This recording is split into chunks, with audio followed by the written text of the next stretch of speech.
ये प्रक्रिया है एक सुप्रीम कोर्ट की, क्योंकि जो सॉलिसिटर जनरल हैं उन्होंने सुप्रीम कोर्ट चीफ जस्टिस से कहा कि भाई मुझे कुछ बातें करनी हैं, मुझे उसके लिए वक्त दिया जाए।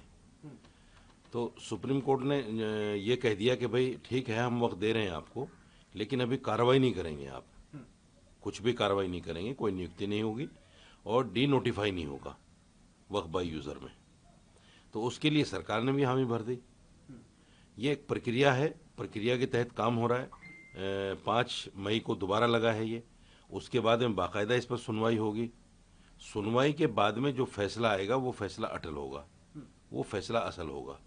ये तो सिर्फ एक प्रक्रिया के तहत उन्होंने कह दिया, क्योंकि कुछ खबरें ऐसी आ रही थी कि कुछ राज्यों ने इस पर जो है कहीं ना कहीं काम करना शुरू कर दिया है। इस तरह की खबरें चीफ जस्टिस के पास थी। जो विपक्षी दल थे या विपक्षी लोग थे जिन्होंने याचिकाएं लगाई थी, उनकी तरफ से ये खबरें थी। तो उस पर यह कहा गया कि इस पर कोई कार्रवाई अभी ना हो और जब तक सुनवाई ना हो जाए, तो उसके बाद में देखेंगे जो भी होगा। सर, आप कह रहे हैं प्रोसेस है, मगर विपक्ष या उन्होंने कहा कि ये संविधान की जीत है, कांग्रेस ने भी ऐसा कहा है। नहीं, अभी इसमें जीत हार का तो कोई मसला ही नहीं है। अभी इसमें जीत हार का कोई मसला नहीं है। ना तो बीजेपी हारी है, ना विपक्ष जीता है। अभी तो इसको एक वक्त के लिए कहा गया है कि भाई ठीक है, इस पर कार्रवाई ना हो, हम इसको अच्छे से सुन लें और सुनने के बाद एक फैसला आएगा इस पर। तो हार जीत तो उसके बाद पता चलेगा जब फुल एंड फाइनल फैसला होगा, कोर्ट क्या कहता है।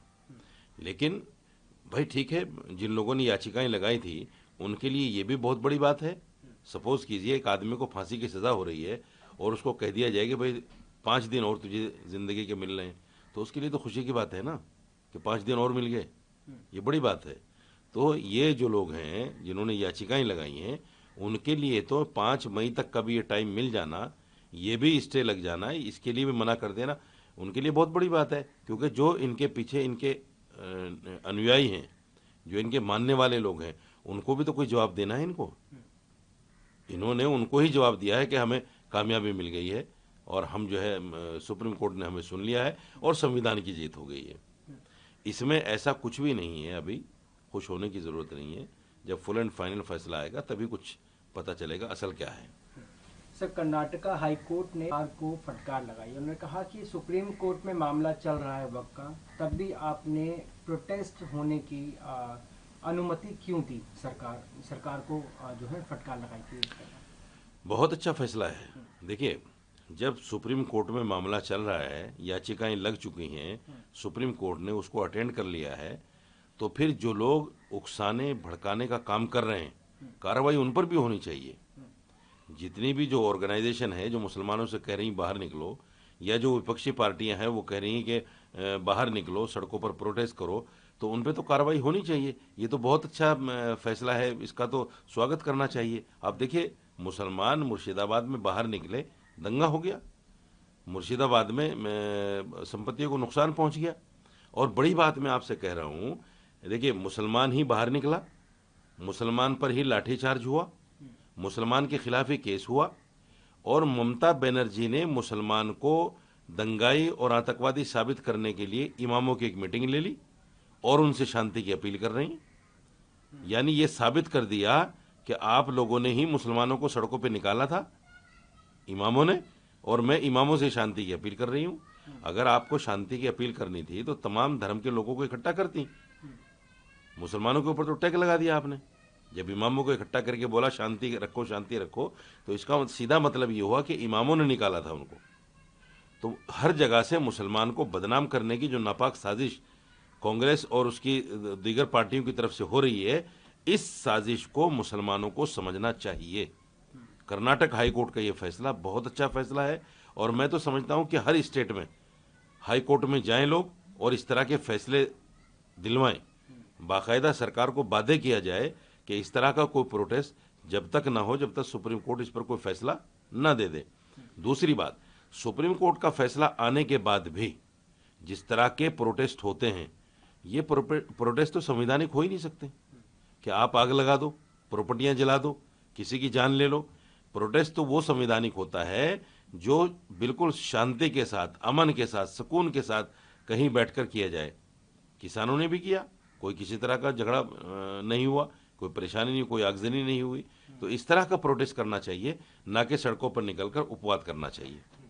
सर, कलकत्ता हाई कोर्ट ने को खारिज कर दिया। उन्होंने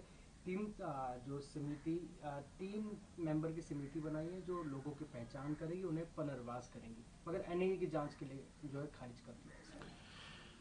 देखिए, अगर कोई पलायन हुआ है इस दंगे की वजह से, तो यकीनी तौर पर उस पर जांच होनी चाहिए, और जो लोग गए हैं अपने घरों को छोड़कर, गांवों को छोड़कर, उनको वापस लाना चाहिए। ये सरकार की जिम्मेदारी है। कलकत्ता हाई कोर्ट ने जो समिति बनाई है उसका भी स्वागत होना चाहिए। नुकसान किसी का भी हो, जुल्म किसी के साथ भी हो, वो जुल्म होता है, चाहे हिंदू के साथ हो या मुसलमान के साथ हो। अगर किसी को घर छोड़ने पर मजबूर किया गया या कोई लोग घर छोड़कर गए हैं, तो उनको वापस लाना ये सरकार की जिम्मेदारी है।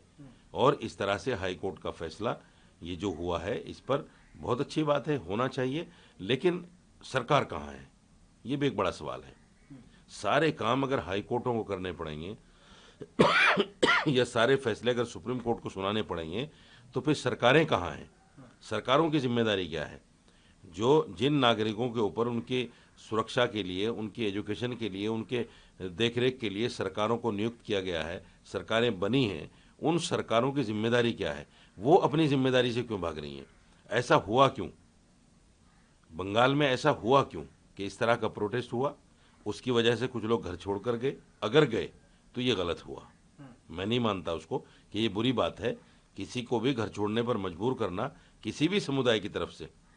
हालांकि कुछ लोग इस पर तर्क दे रहे हैं कि भाई वो तो जैसे ममता बनर्जी के एमपी ने कहा कि वो तो अपनी ऐसे ही नॉर्मल कैजुअली है, वो कोई ऐसा मसला नहीं है कि भाई वो इस दंगे की वजह से गए हों।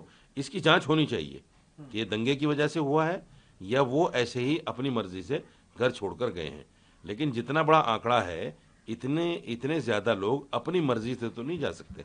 कुछ ना कुछ तो कहीं ना कहीं तो हुआ है सरकार की तरफ से, जो सरकार का फेलियर है, सरकार की नाकामी है।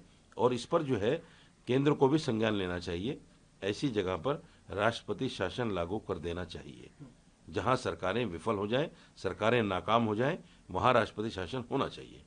सर, आपने बोला सरकार न के गवर्नर भी कह रहे हैं कि ये हिंसा का कैंसर है। ये जो मुर्शिदाबाद में जो भी है उसका जिम्मेदार ममता को ठहराया उन्होंने, गवर्नर ने। यकीनी तौर पर मैं तो शुरू दिन से कह रहा हूँ, जिम्मेदार तो ममता ही है। अगर किसी के राज्य में, देखिए इसलिए भी जिम्मेदार हैं, उन्होंने सामने आकर ये कहा सबसे कि मैं इस कानून को राज्य में नाफिज नहीं होने दूंगी, इस पर इम्प्लीमेंट नहीं होगा। जब इम्प्लीमेंट नहीं होगा, राज्य के मुखिया ने कह दिया, तो प्रोटेस्ट का तो कोई मतलब ही नहीं बनता ना। प्रोटेस्ट तो वहां हो जहां जिस राज्य में इस कानून को इम्प्लीमेंट किया जाए। वहां तो कानून इम्प्लीमेंट हो ही नहीं रहा है, तो फिर उस राज्य में हिंसा होना, प्रोटेस्ट होना, इस तरह की वारदातें होना, इसका तो कोई मतलब ही नहीं बनता। इसका तो सीधा सीधा मतलब है कि सरकार ने एक तरफ तो मुसलमानों को थपक दिया, दूसरे उसके मंत्रियों ने मुसलमानों को उकसा के बाहर निकाल दिया, तीसरे उस सरकार ने मुसलमानों के ऊपर कार्रवाई कर दी, चौथे उस सरकार ने मुसलमानों को दहशतगर्द और आतंकवादी साबित करने के लिए शांति की अपील कर दी। तो ये सारा फेलियर, सारी नाकामी ममता सरकार की है। मैंने इसीलिए कहा पहले भी कि ऐसी सरकार को तुरंत गिरा देना चाहिए।